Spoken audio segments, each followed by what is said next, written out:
నమస్తే. ఇవాళ మన స్టూడియోలో ప్రముఖ ఆధ్యాత్మికవేత్త, జ్యోతిష్య పండితులు జయేష్ శర్మ గారు మనతో ఉన్నారు. గురుగారితో మాట్లాడదాం. గురుగారు నమస్కారం. నమస్కారం. గురుగారు, మార్చి నెలలో మేషరాశి వారి పరిస్థితి ఎలా ఉండబోతుంది? ఎలాంటి రెమెడీస్ చేసుకోవడం ద్వారా వీళ్ళకి మంచి ఫలితాలు కలుగుతాయి అంటారు? శ్రీ గురుభ్యో నమః. శ్రీ మహాగణాధిపతే నమః. శ్రీ మహాసరస్వత్యై నమః. హరి ఓం శ్రీమాత్రే నమః. ప్రతి మాసం ముందు కూడా రాశి ఫలితాలు చెప్తున్నాము. ఇప్పుడు మార్చి నెల మాసము పాల్గొన మాస రాశి ఫలితాలు. లేకపోతే ద్వాదశ రాశుల వారు ఎటువంటి అయినటువంటి పరిష్కార మార్గాలు, తద్వారా వాళ్ళు గ్రహానుగ్రహం ఎలా పొందుతారనే విషయాన్ని తెలుసుకుందాం. ముఖ్యంగా ఈ పాల్గొన మాసంలో వచ్చే పర్వదినాలు మనం ముఖ్యంగా తెలుసుకుందాం. ముఖ్యంగా ఏంటంటే నారసింహ క్షేత్రాలు అత్యద్భుతంగా బ్రహ్మోత్సవాలు జరుపుకునేటువంటి ఈ యొక్క పాల్గొన మాసం ఎక్కువగా. తర్వాత హోలికా ఉత్సవం, అది మనం వసంతోత్సవం అంటాము, అది ఉత్తర భారతదేశంలో హోలికా కామదహనము. అలా ఇంకా మనకు మంచి రోజులు అంటే లక్ష్మీ జయంతి, ఇటువంటివన్నీ కూడా మనకి పాల్గొన మాసంలో వస్తాయి. ఈ పాల్గొన మాసంలో ఇంకా చివరి ఏదైనటువంటి మాసం ఈ యొక్క ఉగాది సంవత్సరంలో, మనకు క్రోధినామ సంవత్సరంలో చాలా చివరి మాసము పాల్గొన మాసం. ఈ మాసంలో చివరగా మనకు ఇంకో విశేషం ఏంటంటే శని రాబోయే 29వ తారీఖు నుంచి తన యొక్క స్థితిని మార్చుకోవడం, వేరే రాశికి ప్రయాణం చేయడం జరుగుతుంది. ఇది ప్రధానమైనటువంటి అంశం మార్చి మాసంలో ఉన్నది. కాబట్టి ఇంకా దానికన్నా ప్రాధాన్యం ఏంటంటే కొన్ని గ్రహాలు వక్రీకరించి ఉండడము, ముఖ్యంగా శుక్రుడు ఒక 15 రోజులు 10 రోజులు వక్రీకరించి ఉండడము, అట్లే బుధుడు కూడా వక్రీ ఉండడము, ఇటువంటివి కూడా కొంతవరకు పాల్గొన మాసంలో కొన్ని ఉన్నాయి. ఈ గ్రహస్థితి, ఈ వక్రించిన గ్రహాలు, ముఖ్యంగా ఇక్కడ వక్రించిన గ్రహాలు ఏంటంటే శుక్రుడు ఉచ్చలో ఉండి వక్రించాడు కాబట్టి కొన్ని చెడు ఫలితాలు కొన్ని రాసులకి, కొందరికి బుధుడు నీచస్థితి అయి ఉండి వక్రించిన గ్రహం శుభ ఫలితాలు ఇచ్చే అవకాశం ఉంటుంది. అంటే వక్రించినటువంటి గ్రహాలకి ఉచ్చ నీచ స్థితులను బట్టి శుభ అశుభ పరిణామాలు ఉంటాయి. కాబట్టి ముఖ్యంగా శుక్రుడు ఉచ్చలో ఉన్నాడు, మీన రాశి ఉచ్చస్థితి శుక్రుడికి, కానీ అక్కడ వక్రీకరించున్నాడు కాబట్టి శుభ ఫలితాలు ఇవ్వాల్సినటువంటి శుభగ్రహం అయినటువంటి శుక్రుడు అశుభ ఫలితాలు ఇస్తాడు, వక్రీకరించున్నాడు కాబట్టి. అదే మళ్ళీ బుధుడు వక్రించి నీచ స్థితిలో ఉన్నాడు కాబట్టి మీన రాశిలో అతను శుభ ఫలితాలు ఇస్తాడు ఇక్కడ. అది మనం గమనించాల్సిన విషయం ద్వాదశ రాశుల్లో. ద్వాదశ రాశుల్లో ముఖ్యంగా మేషరాశి గురించి చెప్పుకుందాం. ఇక మరి మేషరాశి వారికి ఎలాంటి ఫలితాలు ఉండబోతున్నాయి గురుగారు మరి మార్చి నెలలో ప్రత్యేకంగా? ఈ యొక్క మేషరాశి వారి గ్రహస్థితి చూసినట్టు ముఖ్యంగా అశ్విని నక్షత్రము 4 పాదాలు, భరణి నక్షత్రం 4 పాదాలు, అట్లాగే కృత్తికా నక్షత్రం 1వ పాదము మేషరాశికి సంబంధించింది. ఈ మేషరాశి వారి గ్రహస్థితి చూసినట్టయితే మనం ఇందాక అనుకున్నట్టుగా ఏదైతే మన ద్వితీయ స్థానంలో గురువు, తృతీయంలో కుజుడు వక్రై ఉన్నాడు, అట్లాగే మళ్ళీ ఈ యొక్క కేతువు 6లో ఉన్నారు. తర్వాత రవి కుంభరాశి 14వ తారీఖు నుంచి మార్చి 14 నుంచి మీన రాశి స్థితిగతులై ఉంటున్నాడు. తర్వాత బుధుడు వక్రై ఉన్నాడు 13వ తారీఖు నుంచి మీన రాశిలో, శుక్రుడు అదే మీన రాశిలో వక్రై ఉంటున్నారు, రాహు కూడా మీన రాశిలో ఉన్నాడు, శని కుంభరాశిలో స్థితి అయి ఉన్నాడు. మొత్తం మీద మేషరాశికి ముఖ్యంగా చెప్పుకోవాల్సిన పరిస్థితి ఏంటంటే వీరికి ద్వితీయంలో గురువు ఉన్నాడు కాబట్టి కొంత గొప్ప చివరి అంకంలో ఉన్నాడు కాబట్టి ఈ శని కూడా రాబోతున్నాడు, ఏళ్ళనాటి శని ప్రభావం ప్రారంభమవుతుంది కాబట్టి ఈ యొక్క నెలలో వీళ్ళకి ధనాదాయం అనేది కొద్దిగా ఆదాయంగా మారే అవకాశం ఉంటుంది చివరగా.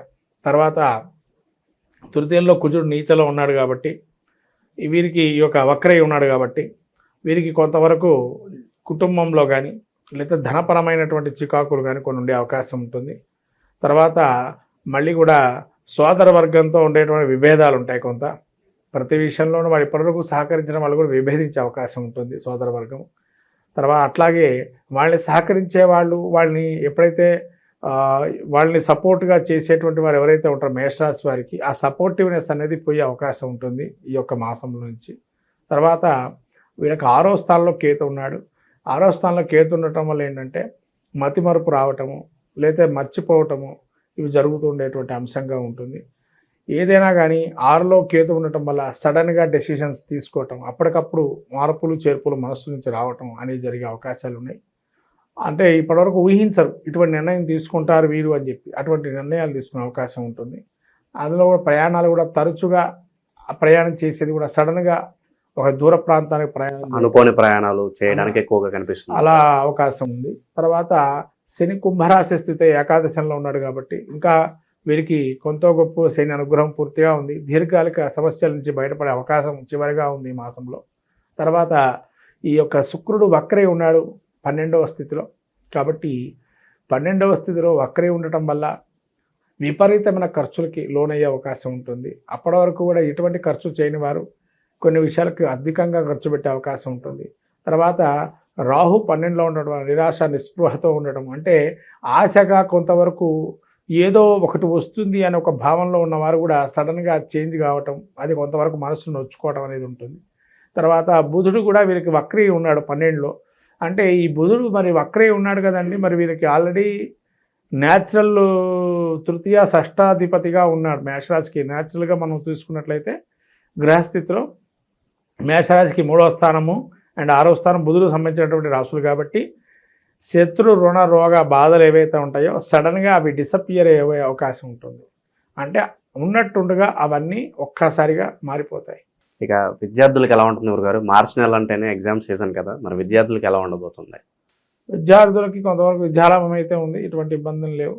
ఇంకా బుధుడు కూడా వీళ్ళకి అనుకూలంగా ఉన్నాడు కాబట్టి మంచి బుద్ధి, ధ్యానము, దానిలో నేర్పు, రాసే గుణంలో కూడా తొందరగా వాడు అప్పటి వరకు రాయని కూడా కొంతమంది రాసేవాళ్ళు బాగా అవుతారు ఆ సమయంలో. వ్యాపారస్తులకు ఎలా ఉండబోతుంది? ఎలాంటి వ్యాపారాలు బాగా కలిసి వస్తాయి అంటే? వ్యాపారస్తులకు ముఖ్యంగా ఏ రంగం వారికైనా అప్పటి వరకు స్తబ్దుగా ఉన్న వ్యాపారం కూడా ఒక్కసారిగా కొన్ని అవకాశాలు వస్తాయి. అవకాశాలు రావటం వల్ల అనుకూలంగా మారే అవకాశం ఉంది. ఇక కోర్టుల చుట్టూ, పోలీస్ స్టేషన్ల చుట్టూ చాలా మంది తిరుగుతూ ఉంటారు. అటువంటి వారికి మరి ఏమైనా మంచి ఫలితాలు రాబోతున్నాయా? ఇది చాలా చివరైనటువంటి అంశం ఏంటంటే ఇక్కడ ఖచ్చితంగా వీళ్ళకి పరిష్కార మార్గంగా ఉంది ఈ మాసం. ఎందుకంటే మీకు ఇందాక కూడా చెప్పాను, వక్రి శుక్రుడు ఉన్నాడు మేషరాశి వారికి. ₹1 ఎక్స్ట్రా ఖర్చు పెట్టైనా కానీ లేదా అధికంగా ఖర్చు అయినా కానీ వాళ్ళు ఫలితాన్ని పొందే అవకాశం ఉంటుంది. ధనలాభాన్ని పొందుతారు, ఖర్చు కూడా అట్లాగే జరుగుతుంది. 2 విధాలుగా ఉన్నాయి, ఆదాయం ఉంది, లాభము ఉంది.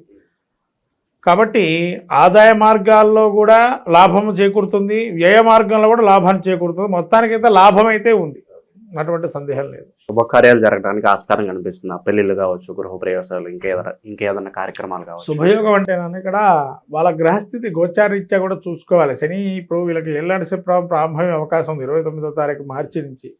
అంటే వీళ్ళకి శని యోగప్రదుడుగా జాతకంలో ఉంటే కనుక ఇప్పుడు యోగాన్ని ఇస్తాడు వివాహానికి. గురుడు ఆల్రెడీ యోగంగా ఉన్నాడు, ప్రస్తుతం 3 నెలల పాటు ఇంకా యోగం ఉంటుంది వీళ్ళకి గోచారీత్యా. కానీ ఈ శని మారటం వల్ల కొంతమంది యోగప్రదులుగా ఉంటారు, కొంతమంది అవయోగంగా ఉంటారు. అప్పటిదాకా వచ్చే అవకాశాలు ఒక్కసారిగా పోవడం కూడా జరుగుతూ ఉంటుంది. మళ్ళీ వీళ్ళకి అవకాశం రావాలి అంటే గురువు మంచి స్థితిలోకి రావాలంటే పంచమ స్థితిలోకి రావాలి. గురువు అంటే పంచమ స్థితిలో రావాలంటే సమయం పడుతుంది. అదే జాతక చక్రంలో కనుక వీళ్ళు చూసుకున్నట్టయితే శని యోగప్రదులు ఉందా లేదా, ఇప్పుడు వాళ్ళకి మంచి యోగానిగా మారుతుంది. వైవాహిక జీవితం ఎలా ఉండబోతుంది గురుగారు? అలాగే సంతానం కోసం ఎవరైతే ఎదురు చూస్తున్నారో మంచి ఫలితాలు ఎలా ఉండబోతున్నాయి? సంతానం కోసం ఎవరైతే ఎదురు చూస్తున్నారో వాళ్ళకు ఒకంత మంచి విషయమే చెప్పచ్చు. ఇప్పుడైతే కాదు, ఇంకా రాబోయే సమయం. అంటే కొన్ని బీజాలు పడాలి అని అంటాం కాబట్టి, సంతానం కలగాలి అంటే వాటికి సంబంధించిన బీజోత్పత్తి కావాలి కాబట్టి ఇప్పటి నుంచి మనం ఒక విషయానికి వస్తే అప్పటికి జరిగే అవకాశం ఉంటుంది. ఇక చివరిగా నిరుద్యోగుల పరిస్థితి ఏంటి గురుగారు? ఎప్పటి నుంచి ఉద్యోగం కోసం ఎదురు చూస్తూ ఉంటారు, వారి పరిస్థితి ఎలా ఉండబోతుంది? వాళ్ళకి ముఖ్యంగా చెప్పాలంటే ఏ ఉద్యోగం వచ్చినా, అవకాశం వచ్చిన ఉద్యోగాన్ని వీడకుండా చేయటం మంచిది. ఉద్యోగంలో మార్పులు మాత్రం తీసుకురావద్దు. మీరు కనుక తీసుకుంటున్నారు అనుకుంటే ఇక మీ యొక్క ఇబ్బందులు మీరు పడుతున్నట్టే, స్వయంగా మీరు చేసుకున్నటువంటి మీరు అనుభవిస్తున్నారని చెప్పాలి. అందుకని ఏ ఉద్యోగంలో ఉంటే ఆ ఉద్యోగంలో సెటిల్ అయిపోండి, అంతేగాని వేరే ఉద్యోగాన్ని ప్రయత్నం చేయకుండా ప్రస్తుత కాలం.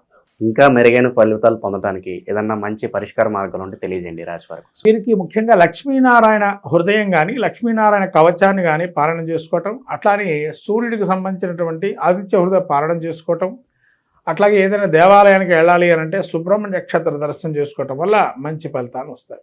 మొత్తం మీద 12 రాశులు ఈ యొక్క పాల్గొన మాసంలో మనం చూస్తే ప్రతి రాశి వారికి ఒక్కొక్క ప్రక్రియ చేసుకోవటం వల్ల మెరుగైన ఫలితాలు ఉంటాయి. కాబట్టి 12 రాశుల వాళ్ళు మనకు రాబోయే మాసంలో మనకు చెప్పాలంటే లక్ష్మీ జయంతి అంటారు, దాన్నే హోలికా ఉత్సవం అంటారు.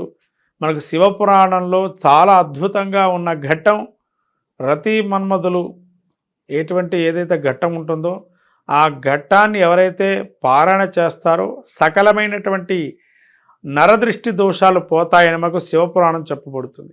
కాబట్టి శివపురాణం మనకు ఏదైతే ఉందో అందించిందో కామదహనాన్ని ఏదైతే చేస్తారో మనకుండేటువంటి కీడుని మొత్తం కూడా దాన్ని తొలగింపజేసేటువంటి ఆ విభూతిని కనుక పెట్టి దానికి ప్రదక్షిణాలు చేసుకొని తద్వారా మనకు సంతానాన్ని కానీ మనకు కానీ మంచి కలగాలని, ప్రతి విషయంలోనూ కూడా మనకు మంచి అనుభూతులను ఇవ్వాలని కోరుకోవడానికి ప్రయత్నం చేయండి. కామదహనంలో పాల్గొనండి. అట్లానే లక్ష్మీ జయంతి రోజున ఎవరైతే పౌర్ణమి వేళ జరుగుతుంది, ఈ లక్ష్మీ జయంతి రోజు అమ్మవారికి కమలా పూలతో అర్చన చేసుకోవటం, తామర గింజలతో జపం చేయటం, తామర గింజలతో హోమం చేయటం, తేనెతో అమ్మవారికి అభిషేకం చేయటం లక్ష్మీ జయంతి రోజు చాలా అద్భుతంగా ఉంటుంది. ఈ యొక్క ప్రక్రియలు చేయండి.